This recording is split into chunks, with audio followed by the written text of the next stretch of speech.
नमस्कार, मैं स्नेहा आपकी होस्ट एक बार फिर से आपका स्वागत करती हूँ आपके अपने चैनल डर का घर में। आज जो मैं कहानी आपके लिए लेकर आई हूँ, ये कहानी है 3 दोस्तों की जिनका नाम था वंदना, पूजा और नेहा। इन तीनों की दोस्ती एक साथ एक ही कॉलेज में पढ़ने के वजह से हुई थी। तीनों मेडिकल की पढ़ाई कर रहे थे और इन तीनों में सबसे बड़ी थी नेहा। नेहा पहले से कॉलेज हॉस्टल के जिस रूम में रहा करती थी, उसी कमरे में 1 साल बाद पूजा और वंदना भी आए थे। तीनों की दोस्ती बहुत ज़्यादा अच्छी हो गई थी। काफ़ी समय में तीनों के बीच में जुड़ाव बहुत ज़्यादा हो गया था। तीनों की इतनी गहरी दोस्ती होने का रीज़न एक और भी था कि जब फर्स्ट ईयर में पूजा और वंदना आए थे, तब उनकी रैगिंग की जा रही थी, जिससे उनको नेहा ने ही बचाया था। क्योंकि वो सीनियर थी, इसलिए बाकी के लोगों ने उसकी बात मान ली थी और नेहा पढ़ने में भी काफ़ी तेज थी। अब ये तीनों एक साथ एक कमरे में ही रह रहे थे, तो आपस में काफ़ी सारी बातें शेयर किया करते थे। घंटों बैठकर हंसी मजाक करना, खाना पीना, सब कुछ इनका अब साथ में ही होने लगा था। इन तीनों की दोस्ती इतनी जल्दी इतनी गहरी हो गई थी कि इन्हें भी नहीं पता चला था कि इन तीनों का जुड़ाव एक दूसरे के साथ इतनी जल्दी इतना गहरा कैसे हो गया। क्योंकि नेहा सीनियर थी, इस वजह से कई बार वंदना और पूजा को पढ़ाई के लिए भी हेल्प कर दिया करती थी। इन तीनों को साथ में कहीं खाने पीने जाना हो या फिर शॉपिंग करने जाना हो, इन्हें किसी और की ज़रूरत कभी नहीं पड़ती थी। और जहाँ तक रही हॉस्टल से वार्डन से परमिशन लेने की बात, तो वो तो नेहा बहुत आसानी से कर लिया करती थी। सब कुछ बहुत अच्छा चल रहा था। एक दिन ये तीनों बाहर खाने पीने और शॉपिंग करने के लिए गए हुए थे। इनको हॉस्टल आते आते उस दिन काफ़ी रात होने वाली थी, क्योंकि ये हॉस्टल से काफ़ी दूर एक बहुत बड़ा नया मॉल खुला था। वहाँ पर शॉपिंग करने के लिए गए हुए थे। और आपको तो पता ही होगा लड़कियों की शॉपिंग कैसी होती है। अगर वो एक चीज़ें लेने के लिए जाती हैं, तो वो एक चीज़ 4 चीज़ों में कब बदल जाती है, उनको खुद को नहीं पता चलता। उस दिन इन तीनों के साथ भी ऐसा ही कुछ हुआ था और नेहा को कहीं ना कहीं इस बात का अंदाज़ा था कि उनको वापस आते हुए बहुत ज़्यादा देर होने वाली है। इसलिए उसने पहले से ही अपने हॉस्टल की वार्डन को बता रखा था कि आज उन तीनों को वापस आने में बहुत ज़्यादा देर हो जाएगी। इसलिए वार्डन भी उनकी चिंता नहीं कर रही थी, क्योंकि वो मॉल शहर से काफ़ी बाहर के हिस्से में बना हुआ था। वापस आते वक्त इतनी देरी के वजह से उनको वापस आने के लिए कोई भी साधन नहीं मिल रहा था। वो तीनों बातें करते करते धीरे धीरे वॉक करते हुए आगे की तरफ ये सोचकर बढ़ रही थी कि शायद आगे चल के कोई ना कोई गाड़ी या सवारी मिल जाएगी। लेकिन बीच का वो रास्ता काफ़ी सुनसान, या फिर आप ऐसा भी कह सकते हैं कि दोनों तरफ थोड़े बहुत जंगलों और पेड़ों से घिरा हुआ था। रात में वो रास्ता काफ़ी भयानक नज़र आ रहा था।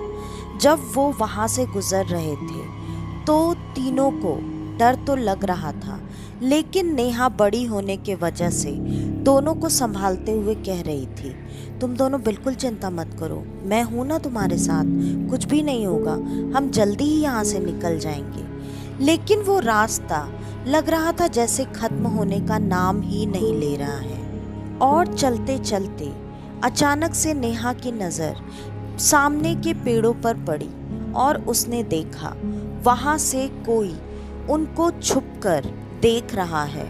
उसे लगा शायद कोई बदमाशी करने के लिए वहाँ छुपा हुआ है, लेकिन नेहा का अंदाज़ा बिल्कुल गलत था। वहाँ पर कोई इंसान छुपा हुआ तो नहीं था। नेहा ने देखते हुए भी इग्नोर किया और उन दोनों को कुछ नहीं बताया, क्योंकि वैसे भी वो छोटी थी तो वो जल्दी डर जाती। और नेहा चुपचाप आपस में बस वैसे ही बातें करती हुई आगे बढ़ती चली जा रही थी जैसे वो अभी तक बाकी के रास्ते में करती हुई आई थी। नेहा ने थोड़ी दूर आगे जाने के बाद पता नहीं क्या सोचकर पीछे पलटकर उसी पेड़ की तरफ देखा। वहाँ जो उसे दिख रहा था छुप कर देखता हुआ, वो अभी भी वहीं पर था, लेकिन वो पेड़ की आड़ से अब बाहर आ चुका था। और नेहा के देखते ही देखते अचानक वो इंसान जैसे धुएं में बदलकर वहाँ से गायब हो गया। नेहा अब काफ़ी डर चुकी थी, लेकिन नेहा ने किसी पर कुछ भी ना जाहिर किया और उसी तरह से रास्ते में आगे बढ़ती रही। वो काफ़ी दूर तक अब आ चुके थे। अब शहर का एरिया स्टार्ट हो चुका था। उनको आने जाने के लिए गाड़ियाँ भी मिल गईं। तुरंत नेहा ने एक गाड़ी को हाथ देकर रोका और उसमें तीनों बैठकर हॉस्टल पहुंच चुके थे। हॉस्टल पहुंचने में करीब करीब अभी 11:15 बज चुके थे। वार्डन को पता होने के वजह से उन्हें अंदर जाने में कोई मुश्किल नहीं हुई। अब तीनों अपने अपने कमरे में थे और 2 दिनों बाद दिवाली की छुट्टियां शुरू होने वाली थी।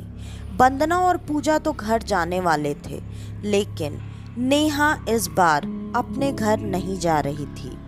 ये सारी इतनी लंबी चौड़ी शॉपिंग कहीं ना कहीं घर जाने के लिए ही की जा रही थी और नेहा ने किसी को कुछ भी नहीं बताया।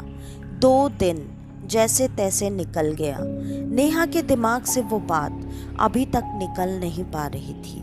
नेहा को बार बार वही चीज़ दिखाई दे रही थी, लेकिन नेहा ने किसी से भी कोई भी जिक्र नहीं किया था। उसके वजह से नेहा की तबीयत थोड़ी तो खराब हो चुकी थी, लेकिन नेहा ने यही बोला, ये आम सा बुखार है, चला जाएगा, तुम दोनों चिंता मत करो। तुम दोनों की पहले से टिकट हो चुकी है और तुमने घर वालों को भी बता दिया है कि तुम आने वाली हो, तो बिना परेशान हुए तुम दोनों शांति से घर जाओ। जैसा भी रहेगा हम फ़ोन पर बातें करते रहेंगे। बात तो नेहा की बिल्कुल सही थी, इसलिए दोनों ने बिना मन से ही अपनी पैकिंग की और घर के लिए निकल गए। पहले पूजा को जाना था तो पहले पूजा निकली। उसके करीब 2 घंटे बाद वंदना भी निकल गई। अब नेहा पूरी तरह से उस कमरे में अकेली थी। अब उसका डर पहले से ज़्यादा बढ़ चुका था। अब वो जो भी इंसान या आकृति या छाया उसको उस पेड़ के पास दिखी थी, अब वो उसके कमरे में होने का पूरी तरह से नेहा को एहसास दिला रही थी। नेहा डर तो रही थी, लेकिन वो हिम्मत हारने वालों में से नहीं थी। वो अपने घुटने ऐसी शक्तियों के आगे भी टेकने को तैयार नहीं थी। जिस रात पूजा और वंदना वहाँ से गए थे, वो रात तो फिर भी थोड़ी बहुत शांति से निकल गई, लेकिन उसकी बाद की रातें समझ लीजिए नेहा के लिए हराम हो चुका था सोना। नेहा काफ़ी मुश्किल में पड़ चुकी थी। ना उससे ढंग से खाना खाया जा रहा था, ना ही उसके रातों की नींद हो रही थी। तबीयत भी उसकी दिन ब दिन बिगड़ती चली जा रही थी, लेकिन नेहा ने किसी को कुछ भी नहीं बताया। और जब जब उसकी फ़ोन पर वंदना और पूजा से बातें होती, वो उन दोनों को यही बोलती कि अब वो बिल्कुल ठीक है और वो अपनी पढ़ाई कर रही है, सब कुछ अच्छा और नॉर्मल चल रहा है। उन दोनों को भी नेहा की बातों पर पूरा भरोसा था, इसलिए उन दोनों ने ज़्यादा कुछ सवाल जवाब नहीं किए और वो आपस में जैसी हंसी मजाक की बातें किया करती थी, वैसी बातें करती और फिर फ़ोन रख दिया करती। यहाँ नेहा की ज़िंदगी बद से बदतर हो चुकी थी। पूजा और वंदना 2 हफ्ते की छुट्टियों के लिए घर गए थे। देखते ही देखते 2 हफ्ता भी निकल चुका था, लेकिन ये 2 हफ्ते नेहा के लिए बहुत ज़्यादा मुश्किल था। वो दोनों जब रूम पर आईं तो आपस में एक दूसरे से गले मिलकर इस तरीके से रोने लगी जैसे कब की बिछड़ी हुई बहनें आपस में मिल रही हों। नेहा जैसे हमेशा उन दोनों को संभाला करती थी, वैसे ही उन दोनों को शांत करवाते हुए कहा, बस बस अब बहुत हुआ लाड दुलार। अब 2 हफ्ते में जितनी छुट्टियां और मज़े किए हैं वो सब कसर मैं निकालने वाली हूँ। पढ़ाई जो इतना पीछे हुआ है, अब वो सब इसी हफ्ते में पूरा तुम दोनों को करना है और वो करने में मैं तुम दोनों की हेल्प करूँगी। वंदना और पूजा को ये बात तो पहले से पता थी कि पढ़ाई को लेकर उनको बिल्कुल भी चिंता करने की ज़रूरत नहीं है, क्योंकि नेहा हर तरह से उन दोनों की हमेशा मदद किया करती थी। आज तो वो दोनों ट्रैवल करके आने के वजह से काफ़ी थके हुए थे, इसलिए तीनों खाना पीना खाकर आज जल्दी ही सोने चले गए। थकावट की वजह से जल्दी नींद भी आ गई, लेकिन अचानक से रात में वंदना की जब नींद खुली तो उसे ऐसा महसूस हुआ जैसे कमरे में कोई और है जो कि ज़मीन पर घिसट घिसट कर चल रहा है। वंदना ने तुरंत लाइट ऑन किया और उसने जैसे ही लाइट ऑन किया, नेहा की नींद तुरंत खुल गई। उसने पूछा, क्या बात है, क्यों नींद नहीं आ रही, क्या देख रही हो? वंदना ने बताया उसे क्या एहसास हुआ। नेहा ने उसे समझाते हुए कहा, अरे बेटा तुम बहुत थक गई हो, इस वजह से तुमको ऐसा महसूस हो रहा है, बाकी यहाँ कुछ नहीं है। चलो चलो सो जाओ, आराम करो, कल से कॉलेज भी जाना है और एक्स्ट्रा पढ़ाई भी करनी है, तो नींद अगर नहीं होगी तो कुछ भी करने में मन नहीं लगेगा। नेहा के समझाने के बाद वंदना को भी यही लगा कि शायद ये उसका वहम था, क्योंकि लाइट जलाने पर कमरे में कुछ भी कहीं नहीं था। वंदना को थके होने की वजह से तुरंत ही दोबारा नींद आ गई और नेहा उन दोनों के अच्छे से सोने का इंतज़ार कर रही थी। जब दोनों को नींद आ गई तो उसने खुद लाइट बंद करके सोने की कोशिश शुरू की। अब उन दोनों को घर से वापस आए हुए करीब करीब 1 हफ्ता निकल चुका था। आज पूजा ने ज़िद करना शुरू किया कि बहुत दिनों से हम लोग बाहर नहीं गए हैं, चलिए ना कहीं बाहर जाकर आते हैं, वैसे भी मेरा आज यहाँ का खाना खाने का मन नहीं कर रहा। लेकिन नेहा आज बार बार उन लोगों को मना कर रही थी। इससे पहले नेहा ने ऐसा कभी नहीं किया था। नेहा ऐसा क्यों कह रही थी, ये बात किसी को भी समझ में नहीं आ रही थी, लेकिन नेहा ही हमेशा उन दोनों को अपने साथ बाहर लेकर जाया करती थी और वार्डन से भी बात वही करती थी। इसलिए उन दोनों ने यही सोचा कि अगर आज नेहा मना कर रही है तो हम आज नहीं जाएंगे, हम कल जाएंगे। और वो तीनों आज नहीं गए। अगले दिन उनको ये खबर पता चली कि वो जहाँ पर खाने के लिए जाने वाले थे उस जगह पर कल शाम में अचानक रेस्टोरेंट की छत गिरने की वजह से कुछ लोगों की मौत हो गई और कई सारे लोग घायल हो गए। ये बात पता चलते ही पूजा और वंदना पूरी तरह से डर चुके थे। उन्होंने नेहा को आकर थैंक यू कहा। उन्होंने कहा, अगर आपने मना नहीं किया होता तो शायद आज हमारी भी हालत वैसी ही होती। नेहा ने मुस्कुराकर कहा, तुम दोनों बिल्कुल चिंता मत करो, जब तक मैं हूँ तुम दोनों के साथ कभी कुछ भी बुरा नहीं हो सकता है। और ये तसल्ली तो उन दोनों को कहीं ना कहीं कॉलेज और हॉस्टल के पहले दिन से ही मिल चुकी थी। आज नेहा वादे के मुताबिक उन दोनों को अपने साथ बाहर खाना खिलाने के लिए लेकर गई। तीनों ने बाहर जाने के बाद बहुत मज़े किए। रूम पर वापस आकर जब उन्होंने अपने कमरे का दरवाज़ा खोला तो कमरे का पूरा सामान इधर उधर बिखरा पड़ा था। ये चीज़ें देखकर वो दोनों काफ़ी डर चुके थे, वंदना और पूजा।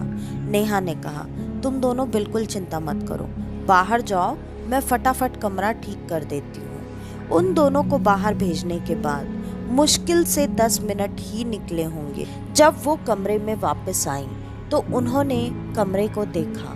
कमरा बिल्कुल पहले की तरह ठीक से सजा हुआ था।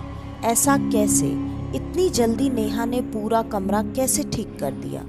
उन दोनों ने नेहा से जब ये सवाल किया तो नेहा ने कहा, अरे बेटा, मैंने वार्डन मैम से बात करके 2 लोगों का हेल्प लिया था और उन लोगों के हेल्प के वजह से मैंने इतनी जल्दी कमरा सेट कर दिया। वंदना और पूजा ने भी तुरंत नेहा की बात मान ली और वो तीनों कमरे में सोने की तैयारी करने लगे। सोने की तैयारी करने के बाद 1 घंटे तक करीब बात करने के बाद तीनों अब सो रहे थे। अचानक से आज रात में पूजा को ऐसा महसूस हुआ जैसे कोई उसके बिस्तर के आसपास घूम रहा है और उसे छूने की कोशिश कर रहा है। तुरंत पूजा की आंख खुल गई। जब उसकी आंख खुली तो उसको अपने बिस्तर के पास एक काला साया नजर आया। उस साये को देखकर पूजा काफी डर गई थी। उसने बहुत जोर से चिल्लाया। उसकी चीख सुनते ही वंदना और नेहा दोनों उठ गए और दोनों ने पूछा कि क्या हुआ। पूजा ने बताया कि उसने क्या देखा था। नेहा ने फिर से दोनों को शांत कराया और सुला दिया, ये दिलासा देते हुए कि नेहा वहाँ पर है, वो सब ठीक कर देगी। और वो दोनों फिर से चैन की नींद सो चुके थे। अगली सुबह उठकर वंदना और पूजा कॉलेज जाने की तैयारी कर रहे थे, लेकिन नेहा आज तैयार नहीं हो रही थी और उसने इन दोनों को भी मना कर दिया कि आज कॉलेज जाने की ज़रूरत नहीं है, आज मैं यहीं कमरे में तुम दोनों को पढ़ाने वाली हूँ। लेकिन पूजा और वंदना को जाना था क्योंकि उनका कोई इम्पॉर्टेंट लेक्चर था जो उनको अटेंड करना था। नेहा ने कहा, तुम दोनों क्यों चिंता कर रही हो, मैं हूँ ना, मैं सब कुछ कवर अप करा दूंगी, तुम बिल्कुल टेंशन मत लो। आज मैं बोल रही हूँ कॉलेज नहीं जाना है मतलब नहीं जाना है। लेकिन पूजा आज जिद पे अड़ गई और वो नेहा की बात को काटते हुए कॉलेज जाने लगी। लेकिन वंदना ने कहा, अगर नेहा मना कर रही है तो मैं तो नहीं जाऊंगी, तुझे जाना है तो तू जा। नेहा के 1000 बार मना करने पर भी आज पूजा ने बात नहीं मानी और वो कॉलेज चली गई। लेकिन वंदना आज कमरे पर ही नेहा के साथ रुकी हुई थी। शाम में कॉलेज से खबर आई कि कॉलेज कैंटीन में खाने में कुछ गड़बड़ होने के वजह से कई बच्चों की तबीयत खराब हो गई है और बच्चे हॉस्पिटल में एडमिट हैं। ये बात सुनते ही वंदना तुरंत डर गई क्योंकि आज पूजा कॉलेज गई थी और पूजा भी कॉलेज कैंटीन में ही खाना खाया करती थी। जब उन लोगों ने देखा और चेक करने के लिए वहाँ पर गए तो पता चला कि पूजा कॉलेज तो गई थी लेकिन एक लेक्चर अटेंड करने के बाद उसका मन नहीं था, इसलिए वो लाइब्रेरी में बैठकर पढ़ रही थी। उसने वहाँ पर जाकर खाना नहीं खाया था। अब इन दोनों को ये चीज़ें महसूस होने लगी कि ऐसा कैसे होता है, जब भी कुछ गलत होने वाला रहता है हमेशा नेहा को पहले महसूस हो जाता है, या अगर नेहा किसी चीज़ के लिए मना कर दे और हम वो चीज़ें करते हैं तो कुछ ना कुछ गड़बड़ होती ही होती है। ये बात उन दोनों ने आपस में करके आज नेहा से बात करने का तय किया और उन दोनों ने नेहा से बात की। जब ये बात पूजा और वंदना ने नेहा से पूछी तो नेहा मुस्कुराने लगी और उसने कहा, मैं तुम दोनों से बहुत ज़्यादा प्यार करती हूँ। मेरी कोई बहन नहीं है लेकिन तुम दोनों मेरी बहन भी हो और मेरी दोस्त भी हो, तो इतना भरोसा रखो कि मैं तुम दोनों के साथ कभी भी कुछ भी गलत नहीं होने दूंगी, चाहे उसके लिए मुझे मेरे साथ ही कुछ गलत क्यों ना होने देना पड़े। ये बात उन दोनों ने सुनी तो, लेकिन शायद इसका मतलब उन्हें उस वक्त समझ में नहीं आया। और कुछ दिन और ऐसे ही निकल गए और उन कुछ दिनों में अक्सर पहले की तरह ये तीनों बाहर घूमने जाया करते और घूमकर कभी देर से कभी टाइम से वापस आया करते थे। ये चीज़ें होते हुए लगभग 6 महीने निकल चुके थे और आज वार्डन ने पूजा और वंदना को अपने कमरे में बुलाया और कमरे में बुलाने के बाद उन दोनों से बात करना शुरू किया। उन्होंने कहा, देखो मैं जानती हूँ कि तुम दोनों पता नहीं क्यों लेकिन मुझसे बात नहीं करने आए हो। शायद तुम लोगों ने हॉस्टल के बाकी के लोगों से ये बातें सुन ली हो। मैं तुम्हें ये बातें बताना नहीं चाहती थी, इसलिए मैंने अभी तक तुम लोगों से कुछ कहा नहीं। और पहले बात और थी, लेकिन अभी भी तुम दोनों हमेशा बाहर जाती हो और जब मर्ज़ी तब वापस आती हो, ना मुझसे पूछती हो ना मुझे बताती हो। इन चीज़ों को मैंने इतने दिनों तक नज़रअंदाज सिर्फ इसलिए किया क्योंकि मुझे ऐसा लग रहा था कि तुम दोनों सदमे में हो और धीरे धीरे इन चीज़ों से निकल जाओगी। लेकिन अब बहुत वक्त हो चुका है और तुम लोग को अपनी पढ़ाई भी देखनी है, तो मैं तुम्हारी हालत समझ रही हूँ, लेकिन अब इन चीज़ों से बाहर आ जाओ। और जो भी है, तुम्हारी इन हरकतों के वजह से अब मुझे हॉस्टल की बाकी की लड़कियाँ सवाल पूछने लगी हैं कि मैं तुम दोनों को कुछ क्यों नहीं बोलती। देखो, मुझे जितना तुम दोनों को फ्रीडम देना चाहिए था मैंने दिया, अब इससे ज़्यादा मैं नहीं दे सकती। वार्डन की कोई भी बात पूजा और वंदना के समझ में बिल्कुल नहीं आ रही थी। वो दोनों पूरी बात सुन चुकी। उसके बाद उन दोनों ने कहा, मैडम आप किस बारे में बात कर रही हैं? हमारे कुछ भी समझ में नहीं आ रहा है। आप बताइएगा आप क्या बोलना चाहती हैं? फिर वार्डन ने कहा, तुम लोग कुछ जानते नहीं हो क्या? और तुम लोग जब से वापस आए हो एक बार भी मेरे पास नहीं आए नेहा के बारे में पूछने के लिए। मुझे पता है तुम दोनों का एक अलग लगाव था उसके साथ, तुम लोग दोस्त कम बहनें ज़्यादा थी, मुझे सब पता है। लेकिन तुम दोनों कैसी हो? सिर्फ उसी को लगाव था क्या तुम दोनों से? तुम दोनों को कोई मतलब नहीं है नेहा से? उन दोनों ने एक बार एक दूसरे की शक्ल देखी और फिर पूछा, मैडम आप क्या बात कर रहे हो? हम नेहा के बारे में आपसे क्यों पूछने आएंगे? हमें अगर कुछ भी पूछना होगा तो हम डायरेक्ट नेहा से पूछेंगे, आपसे क्यों पूछें? ये बात सुनते ही लगा जैसे वार्डन को 440 वोल्ट का झटका लग गया था। उसका रिएक्शन बहुत ही अजीब सा था।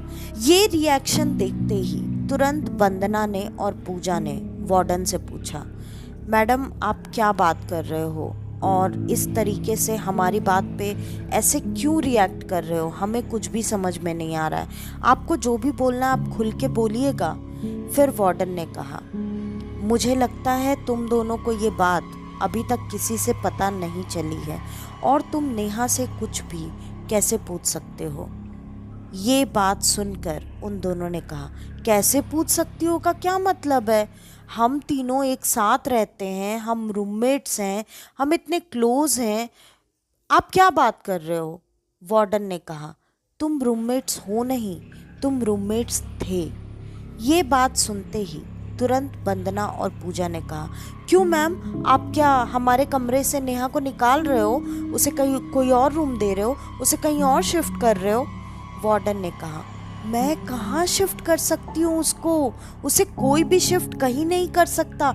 तुम लोग क्या बात कर रहे हो? तुम्हारा दिमाग खराब हो गया है। फिर उन दोनों ने कहा, मैडम अब हमें आपकी कोई भी बात समझ में नहीं आ रही, आपको जो भी बोलना है आप साफ साफ बता दीजिए। फिर वार्डन ने कहा कि तुम दोनों जब तुम्हारी दिवाली की छुट्टियों पर घर पर गए हुए थे, तब तुम्हारे घर जाने के लगभग 1 हफ्ते बाद तुम्हारे कमरे से नेहा की लाश मिली थी। नेहा की लाश बहुत बुरी हालत में थी और उससे 1 हफ्ते पहले से नेहा की तबीयत काफ़ी ख़राब थी।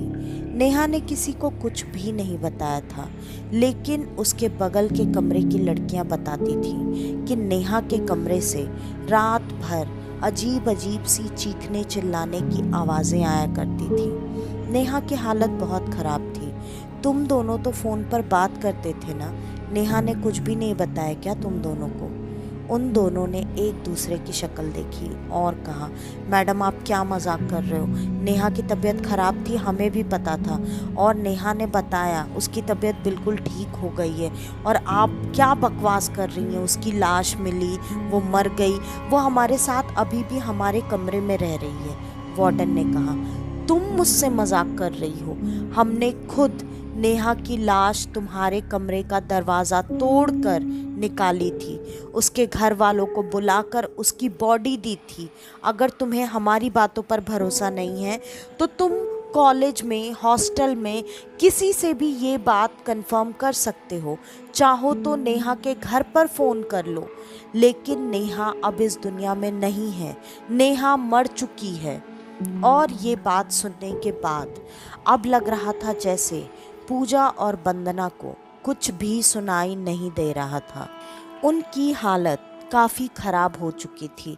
उन दोनों को समझ में नहीं आ रहा था कि अगर ऐसा सच में है तो 6 महीने से हम किसके साथ रह रहे हैं? कौन हमारे लिए पहले की तरह वही सब कुछ कर रहा है जो कि नेहा हमेशा किया करती थी?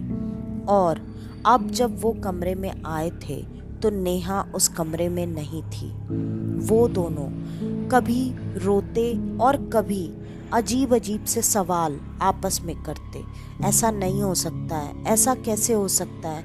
हम 6 महीने से क्या एक वहम के साथ जी रहे थे? नहीं, ऐसा नहीं हो सकता। आज रात जब दोनों किसी तरह सोने की कोशिश करने लगे तो अचानक उनको उनके कमरे में किसी के होने का एहसास हुआ। वो दोनों उठकर बैठ गए। सामने नेहा खड़ी थी और नेहा को देखते ही वो दोनों पागलों की तरह फूट फूट कर रोने लगे। और नेहा ने कहा, शांत हो जाओ, मैं इतने दिनों से तुम दोनों के साथ सिर्फ और सिर्फ इसलिए थी क्योंकि मैं तुम दोनों को ऐसी तकलीफ़ में नहीं देख सकती थी। तुम दोनों को कभी कोई तकलीफ़ ना हो, इसीलिए तो मैंने वो मुसीबत भी अपने सर ले ली जो शायद हम तीनों की मुसीबत थी। ये बात सुनते ही वंदना और पूजा ने पूछा, आप क्या बात कर रहे हो? हमें कुछ भी समझ में नहीं आ रहा। फिर नेहा ने सारी बात उस दिन से शुरू की जिस दिन वो शॉपिंग करके घर वापस आ रहे थे और नेहा ने एक परछाई को देखा था। नेहा ने बताया, वो जो भी शक्ति थी वो हमारे पीछे पीछे हमारे कमरे तक आ गई थी। वो शक्ति हम तीनों को नुकसान पहुंचाना चाहती थी और तुम तीनों घर ना जाने का जो इरादा बना रहे थे, ये कहीं ना कहीं उसी का असर था। इसलिए मैं ये चीज़ें समझ चुकी थी। मैंने तुम दोनों को घर इसलिए भेज दिया कि मैं नहीं चाहती थी कि तुम दोनों को कोई भी नुकसान पहुँचे। और तुम दोनों के जाने के बाद तुम दोनों की जान की सलामती के लिए मैंने उस शक्ति के साथ एक सौदा किया कि वो तुम दोनों को कभी भी आगे भी कोई नुकसान नहीं पहुंचाएगी, लेकिन उसके बदले उसे मेरी जान चाहिए थी जो कि मैंने उसे दे दी। और उसने मुझे तड़पा तड़पा कर 1 हफ्ते तक परेशान करके, बीमार करके मेरी जान ले ली। लेकिन मेरी जान तो तुम दोनों में अटकी थी, इसलिए मैं चाह कर भी इस जगह को छोड़कर जा नहीं पाई। और मुझे नहीं चाहिए था कि मेरे वजह से तुम दोनों की पढ़ाई या करियर पर कोई भी असर पड़े। इस वजह से मैं यहाँ तुम दोनों के साथ रुकी रही। तुम दोनों अपने आप को कभी भी अकेला मत समझना। मैं हमेशा हर जगह हर तरह से तुम दोनों के साथ हूँ। पहले भी थी, अभी भी हूँ और हमेशा रहूँगी। तुम दोनों बस अब अपनी पढ़ाई पे ध्यान दो, क्योंकि अब कुछ ही दिनों में तुम्हारे एग्ज़ाम्स आने वाले हैं। ये बातें सुनकर वो दोनों पागलों की तरह फूट फूट कर रो रहे थे और उनको ये बात समझ में नहीं आ रही थी कि कोई किसी से इतना प्यार कैसे कर सकता है। ये तो सच बात है, आज के ज़माने में कोई किसी से इतना प्यार कैसे कर सकता है। लेकिन नेहा के बहुत सारी बातें समझाने और बताने के बाद जैसे तैसे उन दोनों ने खुद को संभाला, क्योंकि नेहा चली तो गई थी लेकिन नेहा ने उन दोनों का साथ कभी नहीं छोड़ा था। उन दोनों ने अपनी परीक्षा बहुत अच्छे नंबरों से पास की और आज भी उनको हमेशा ये एहसास है कि नेहा उनके आस पास ही है, जो कि हर चीज़ में उनकी मदद करती है, उनको सही सुझाव देती है और आज भी उनके ज़िंदगी में सबसे बड़ा सलाहकार अगर कोई है तो वो नेहा ही है। तो आज की ये कहानी यहीं पर ख़त्म होती है। आपको हमारी आज की ये कहानी कैसी लगी हमें कमेंट करके ज़रूर बताइएगा। और अगर आप हमारे इस चैनल पर आज पहली बार आए हैं तो हमारे इस चैनल को लाइक, शेयर और सब्सक्राइब करना बिल्कुल न भूलें और जितना ज़्यादा से ज़्यादा हो सके हमारी इन कहानियों को शेयर करें, ताकि हमारा ये छोटा सा परिवार जल्दी से जल्दी एक बड़ा परिवार बन सके। और थैंक यू सो मच मेरे उन सारे दोस्तों को जो हमेशा टाइम पर कमेंट करके अपना फीडबैक मुझे देते रहते हैं। आपके इन फीडबैक से मुझे काफ़ी हिम्मत मिलती है।